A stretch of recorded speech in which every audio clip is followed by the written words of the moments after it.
आपली भूमिका स्पष्ट केलेली आहे। विरोध केलेला आहे, आम्हाला न पटणार आहे। जरी आम्ही युतीत असतो तरी आम्ही विरोध केला असता। खरी गद्दारी भाजप करताय, मुस्लिम समुदायाच्या बाजूने बोलतायत, त्यांनी हिंदुत्व सोडलेलं असं ते म्हणतात।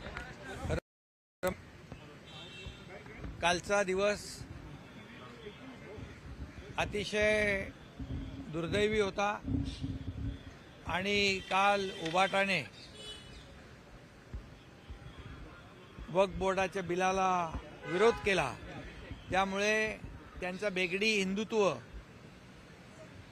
आणि बाळासाहेबांचे विचार, खऱ्या अर्थाने हिंदुत्व आणि बाळासाहेबांचे विचार कायमचे त्यांनी सोडलं, हे शिक्कामोर्तब झालेलं आहे। खरं म्हणजे त्यांच्या वक्फ बोर्डाला केलेला विरोध, त्यांच्यासोबत असलेले बाळासाहेबांचे अजूनही ज्यांच्या मनात विचार आहेत त्या सहकाऱ्यांना देखील मान खाली घालण्यासारखं कृत्य काल झालं। त्यांचे लोकप्रतिनिधी देखील त्यांनी खंत व्यक्त केली आणि कालचा दिवस हा खऱ्या अर्थाने उबाटासाठी दुर्दैवी होता। ते म्हणतात की वक्फ बोर्ड बिल आणि हिंदुत्वाचा काही संबंध नाही। ते म्हणतात आमचं वक्फ बिलाला विरोध नाही, भाजपच्या ढोंगीपणाला विरोध आहे। म्हणजे अतिशय गोंधळलेल्या परिस्थितीमध्ये काय बोलायचं, काय निर्णय घ्यायचा, काय करायचं हे सुचत नसलेलं उबाटा नेतृत्व काल दिसलं। धरलं की सोडतंय आणि काय धरलं काही चावतंय आणि सोडलं की पळतंय, अशी परिस्थिती निर्माण झालेली आहे। आणि बाळासाहेब देखील राष्ट्रवादी आणि देशभक्त मुसलमानांना पाठिंबा बाळासाहेबांचा होता, तीच भूमिका शिवसेनेची आमची तर आहेच, परंतु भारतीय जनता पक्षाची पण आहे, आदरणीय प्रधानमंत्री महोदयांची पण आहे की देशभक्त आणि राष्ट्रभक्त मुसलमान देश विरोधी कोणी असू द्या त्यांना विरोध आहे। ही भूमिका घेऊन बाळासाहेब अखंडपणे चालले, तीच भूमिका या वक्फ बोर्डाच्या माध्यमातून भाजपने देखील दाखवली। परंतु सातत्याने राहुल गांधी यांची सावली मिळाल्यामुळे, राहुल गांधींच्यामुळे उबाटाला सातत्याने वारंवार जिनांची आठवण येते, हे दुर्दैव आहे। आणि म्हणून मी आपल्याला एवढंच सांगतो की आता त्यांच्या पायाखालची वाळू सरकली आहे, काय करायचं ते सुचत नाही, काय निर्णय घ्यायचे ते समजत नाहीत। आणि म्हणून आज जी पत्रकार परिषद घेतली त्यांच्या निर्णयाचं समर्थन करण्यासाठी, खरं म्हणजे स्वतःचीच अब्रू काढून घेण्यासारखं आहे। आणि म्हणून हे वक्फ बोर्ड जे बिल आहे, हे बिल आणल्यामुळे काही मुठभर लोकांच्या हातात लाखो करोडो एकर जमीन होती, त्यांना चाप बसणार आहे। मला आठवतंय काँग्रेसच्या काळामध्ये 123 जागा वक्फ बोर्डाच्या डिनोटिफाय केल्या गेल्या आणि त्या काही लोकांच्या घशात घातल्या गेल्या।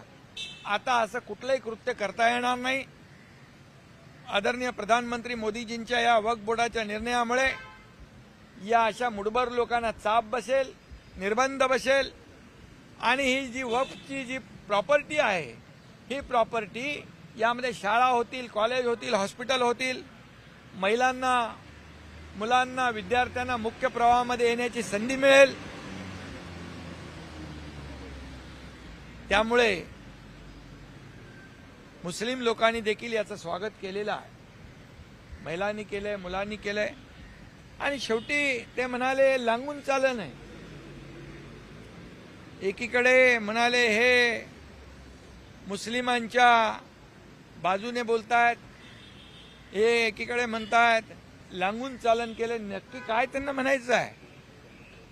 आणि म्हणून गोंधळलेल्या अवस्थेमध्ये एखादं नेतृत्व गेलं की त्या पक्षाचा इतिहास जो आहे संपुष्टात येत असतो.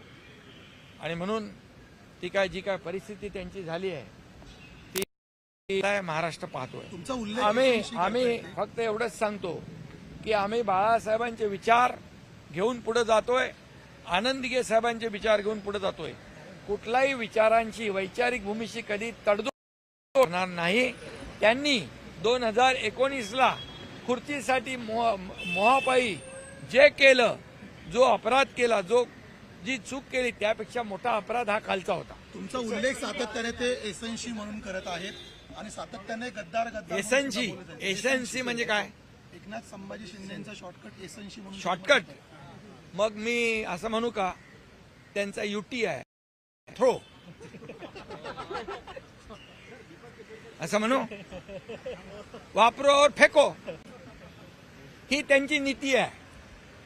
मला बोलायला लावू नका. माझ्याकडे भरपूर काय आहे, मी शांत आहे, मला शांतपणे काम करू द्या. तुम्ही मला गद्दार गद्दार गद्दार गद्दार म्हणून हे केलं, खोके खोके म्हणून केलं. अरे तुम्हाला महाराष्ट्रातल्या जनतेने खोक्यामध्ये बंद करून टाकलं.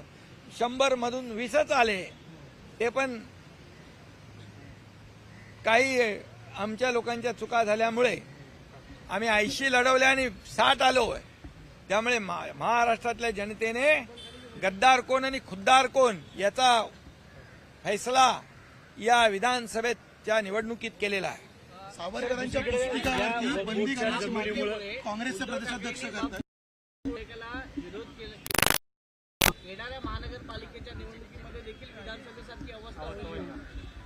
नाही, बघा त्यांची भूमिका जी आहे, भूमिका दुटप्पी. ते एकदा मुस्लिमांचा जेव्हा एकदा पार्लमेंटमध्ये विषय होता तेव्हा वॉकआउट केलं होतं. त्यामुळे मतं घेतल्यानंतर ते हिंदू असू द्या मुस्लिम असू द्या, त्यांच्या पाठीत खंजीर खुपसण्याचं काम हे उबाटा करते आहे. हे दोन्ही समाजाला कळलेलं आहे आणि त्यामुळे हे घरकाना घाटका अशी परिस्थिती त्यांची झालेली आहे. सावरकरांच्या पुस्तकावर बंदी घालण्याची मागणी काँग्रेसचे प्रदेशाध्यक्ष करतायत.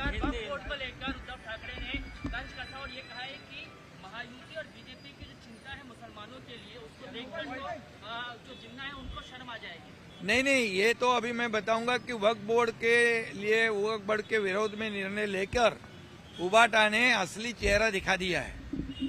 अभी उनकी दुटप्पी भूमिका जाहिर हुई है और उन्होंने हिंदुत्व पूरी तरह छोड़ दिया है.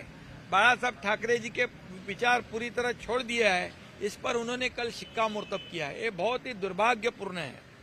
और जब उन्होंने 2019 में खुद के स्वार्थ के लिए बाला साहब ठाकरे जी के विचार और हिंदुत्व को त्याग देकर सरकार बनाया था कांग्रेस के साथ, उससे बड़ा अपराध ये कल उन्होंने किया है, उससे बड़ा गुनाह कल किया है. इसके वजह से उनके साथ जो रहते हैं आज भी उनकी गर्दन शर्मिंदगी से झुक गई है.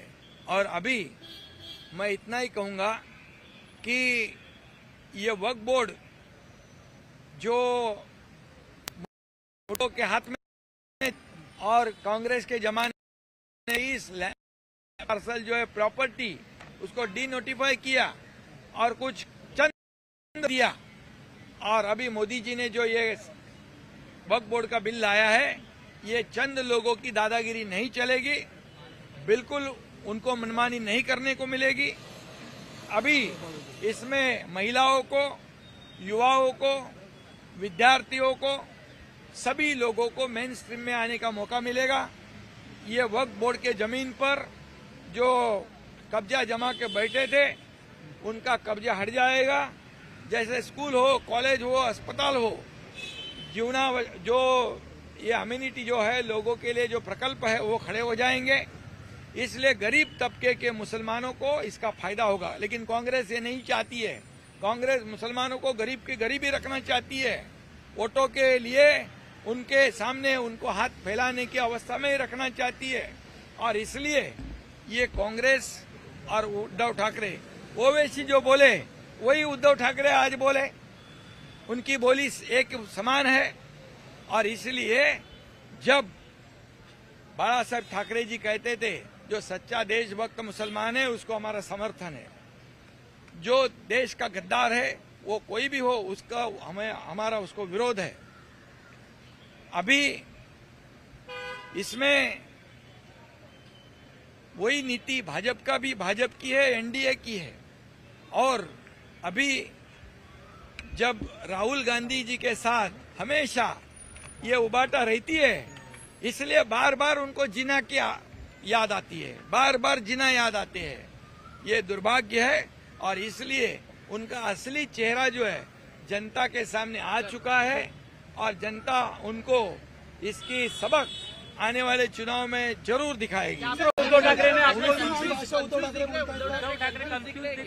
बिल्कुल कंफ्यूज हो गए हैं, उनको पता नहीं क्या निर्णय लेना है, क्या छोड़ना है। जब ऐसे परिस्थिति में जब नेतृत्व आ जाता है, कोई पार्टी आ जाती है, तो पार्टी का भविष्य जो है वो अंधकार में होता है। और इसलिए हम लोग जो निर्णय लेते हैं खुलेआम लेते हैं, छुप कर नहीं लेते।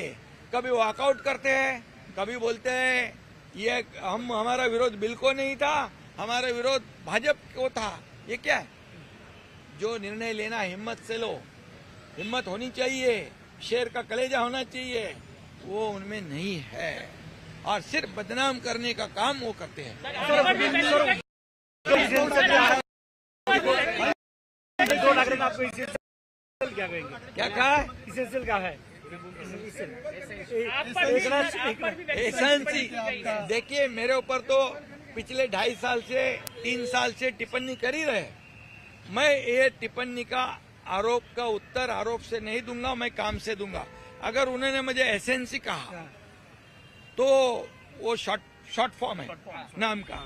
अभी मैं उनको ऐसा कहूं, UT means use and throw, वापरो और फेंको।